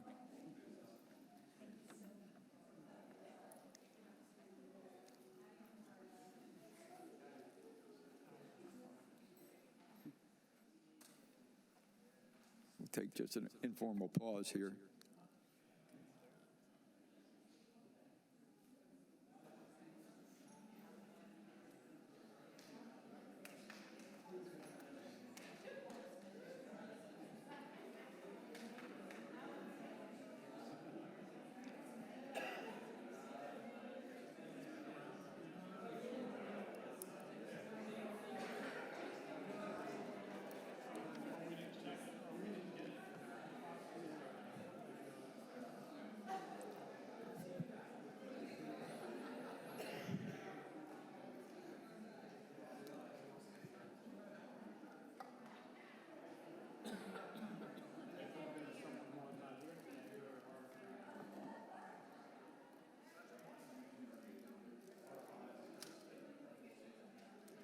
Thank you. Okay.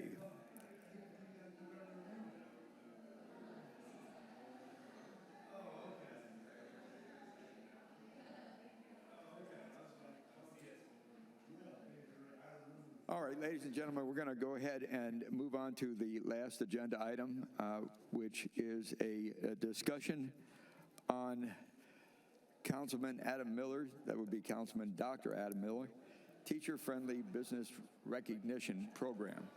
I'm going to turn the floor over to Councilman Miller. Thank you, Mr. Mayor. I'm just going to read from the summary that was provided to the council. Royal Palm Beach is home to many educators who serve our students and families every day. They can't hear. Royal Palm Beach, is this better? Yeah. Okay, thank you. Royal Palm Beach is home to many educators who serve our students and families every day. Across Florida and the nation, teacher shortages continue to worsen year over year.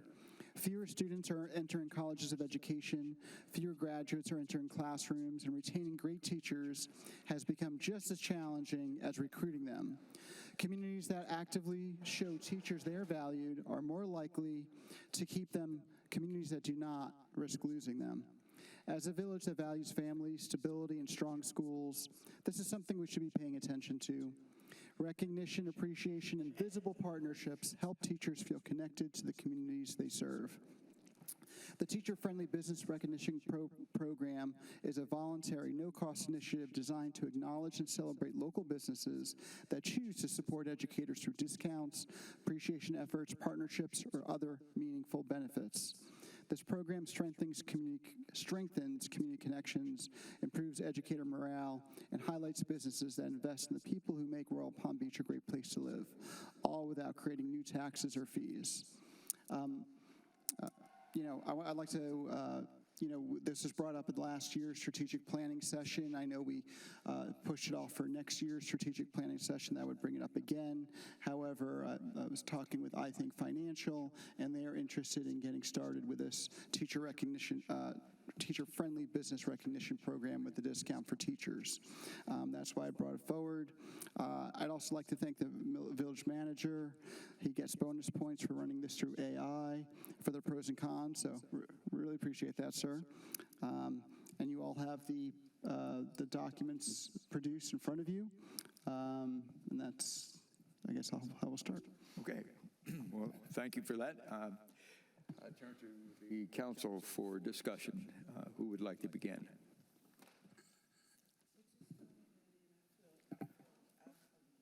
Oh, okay.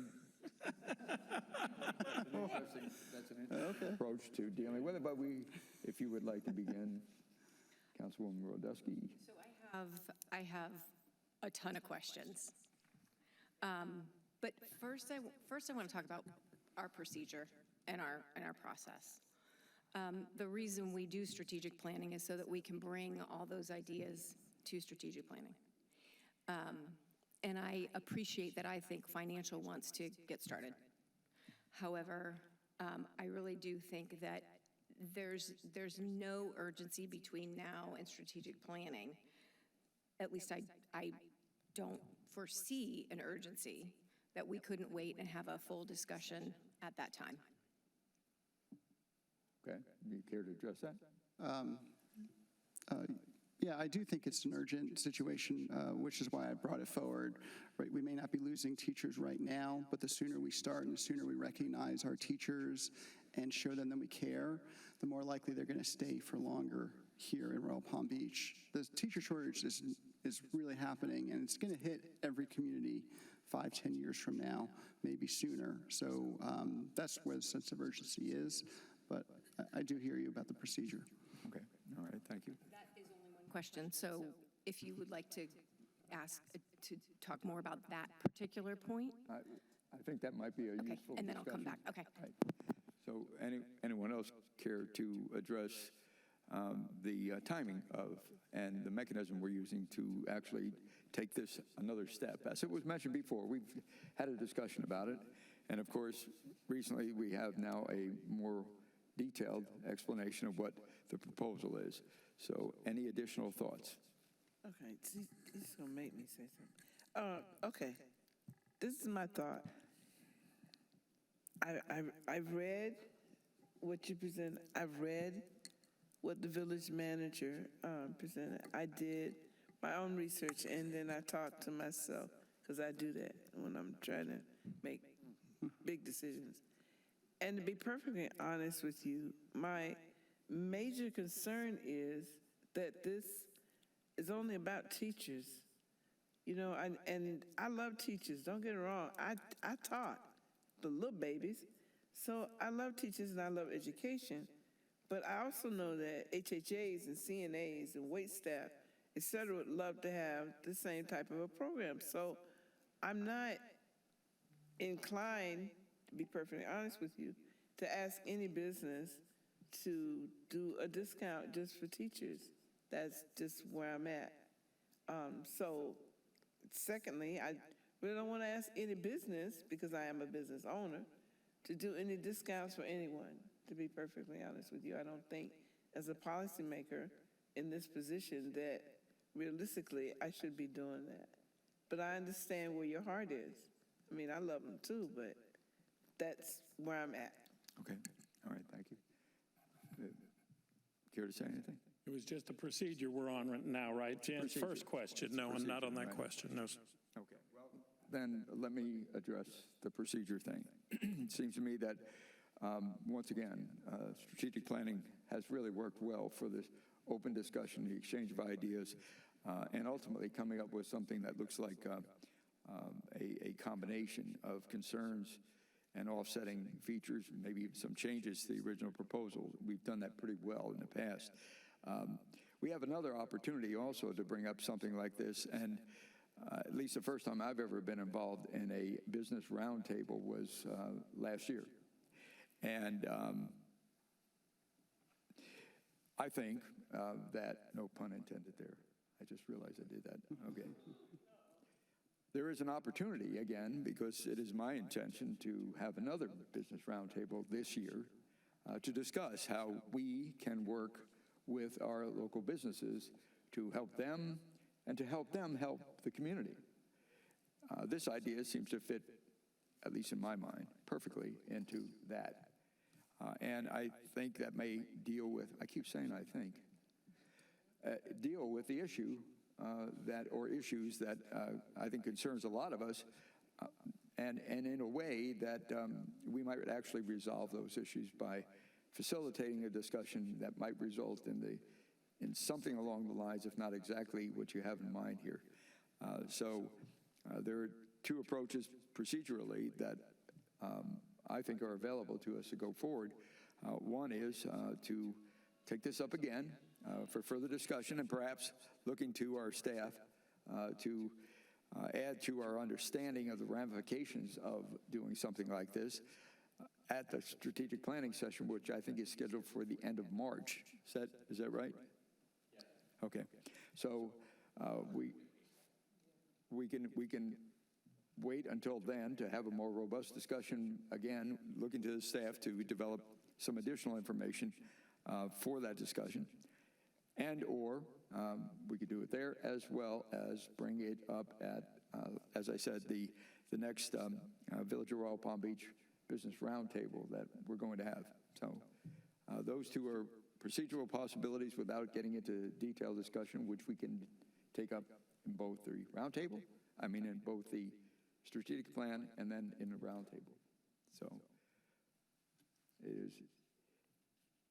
that's my proposal, a suggestion as to how to move this forward. Would that be acceptable?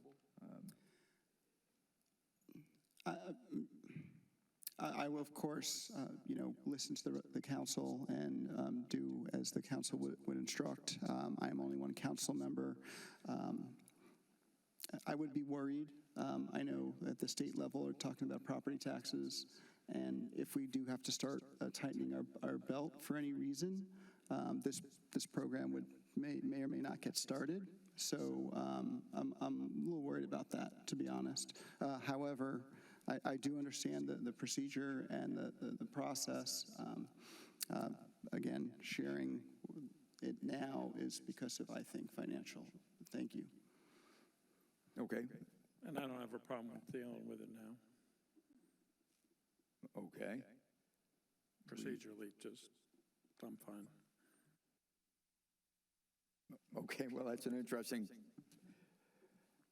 so if the majority of the council would like to go forward with this discussion to take up all of the issues right now, tonight, we can do that. So let me see what the sense of the council is. Do we want to take it up tonight? Or do we want to use the strategic planning process that's coming up in the end of March to further discuss this? Remembering also that my preference is to look to the business community through a roundtable discussion to see if something along this line would be something they would be willing to participate in. What is the preference of the council? I think that I would like to ask a few more questions that may help Adam think about this initiative in a different way. Okay. That may lead us to having a fuller, robust discussion at strategic planning or in a business setting. Roundtable. Yeah. Okay. That would, I assume, work for the vice mayor? Yeah, I do have a question too, but we're just at Right, we're at position the one for a procedure thing, question, right, yeah. right. And- I'm willing to ask more questions in strategic planning to maybe find out something that I didn't find out when I did my research. I'm always open. Okay, so what we're talking about, though, is having that discussion right here, right now, tonight. Strategic planning is what I like to do, because And it's going to take a minute. you're okay with having that conversation tonight, Mr. Yes, Vice Mayor? And you're okay with having that conversation tonight? I'm okay with having some questions that will help inform that decision. Okay, so that's further conversation, further discussion. And so let's have that further conversation. Then, since you opened it up with a ton of questions, Yeah, as I recall. I do, actually. So I'm curious, because you said, I think financial. Have you explored other partners for this project? Meaning, have you contacted the Chamber of Commerce? Have you contacted the Rotary as part of could be a partner? Have you identified other businesses that are already doing teacher appreciation? And I can help you out with that. I did a quick little search. Diane, can you pass out the paper? And you'll know already who's doing business, who's doing teacher appreciation. Some of them are national, but they have a footprint here in either Palm Beach County or here locally. Questions about the financial implications for the village, I think is part of one of those questions that would require a further discussion. Because anytime we're using staff to do anything, there is a financial implication. And to Councilwoman Sharp's point, I also had a constituent tell me that the unintended consequence would be, I'm a healthcare worker and you're not giving me a discount. So I would like us to explore really the role of us as municipal council people, elected officials who are really in governance and making sure the financial pieces are there, if this is really a role for us to be playing. Which is why I'm trying to help you I with hear different you. partners. I appreciate your feedback, and I really appreciate this partner list. Thank you. Appreciate the feedback. Thank you. Mr. Vice Mayor, would you care to comment? On Jan's question, I share her concern as well about the role of government in getting involved in, or putting the thumb on the scale of the free market. And honestly, if it were me, I'm not as innovative or creative as Adam, so I'd never thought of such a thing. But the number one in my book would be our village employees. We can extrapolate it out as, Councilwoman Sharps, Councilwoman Radusky said, healthcare workers. I work and my main job is in the criminal justice system. So why not law enforcement, anyone in a law enforcement, and you can go out, but I understand, Councilman Miller is, he's got his, perspective and where he works, and I think it's a good idea to help, because if it wasn't for teachers and the Florida public education system, I wouldn't be sitting here today.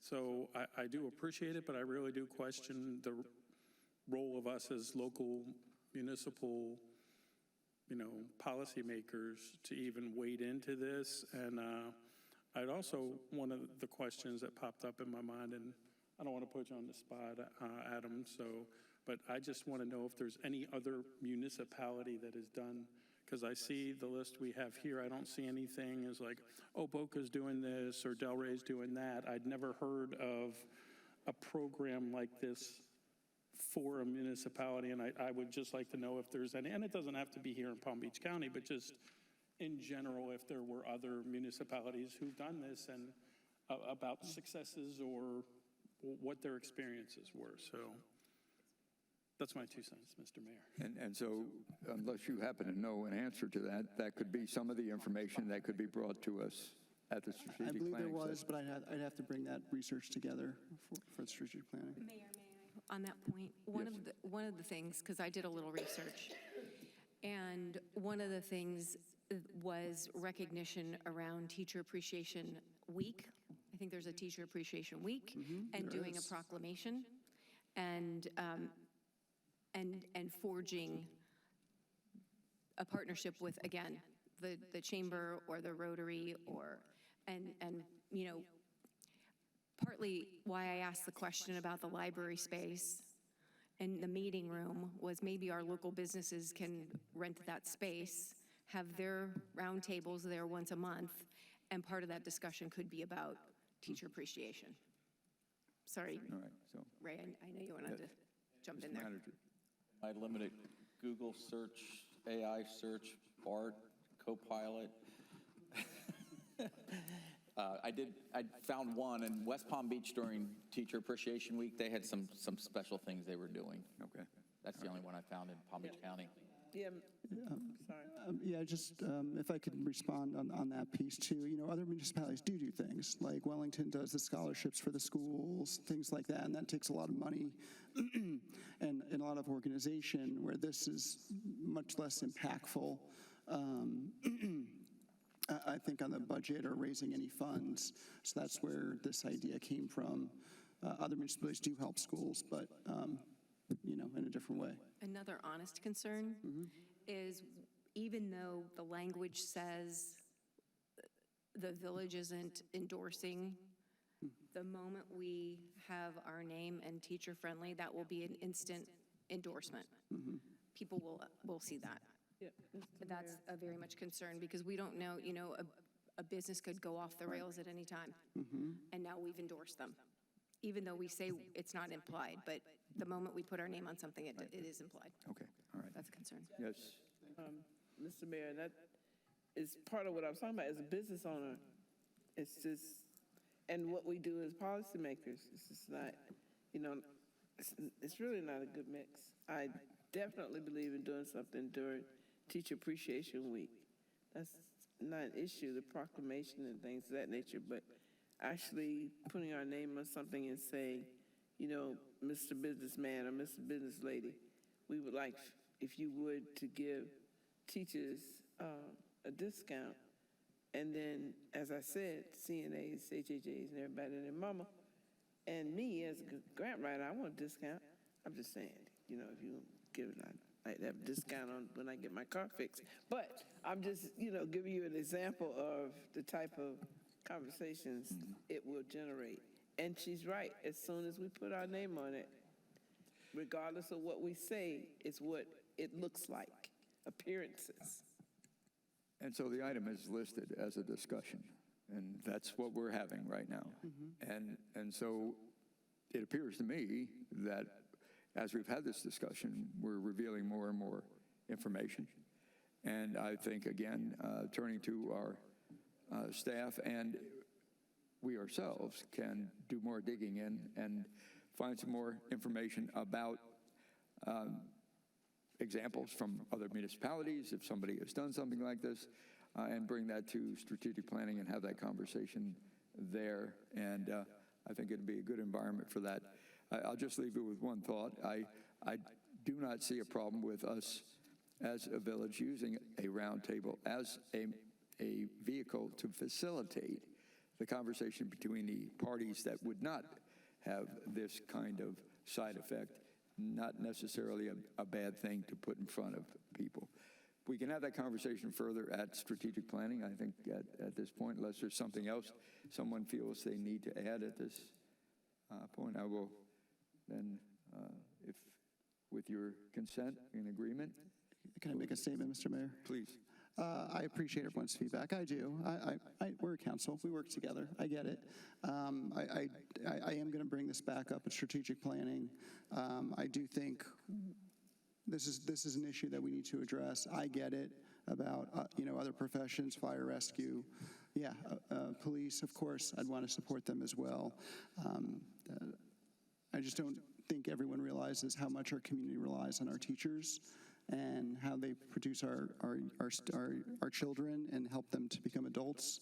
And there's something that should be considered. I'd hope the rest of the council does think about that leading up to strategic planning. So thank you for your time and consideration. Okay, all right, thank you. All right, with that said, I will close that action item out, and not seeing any further business to come before the council this evening, I will adjourn this meeting. Thank you all. Have a great evening and a great weekend.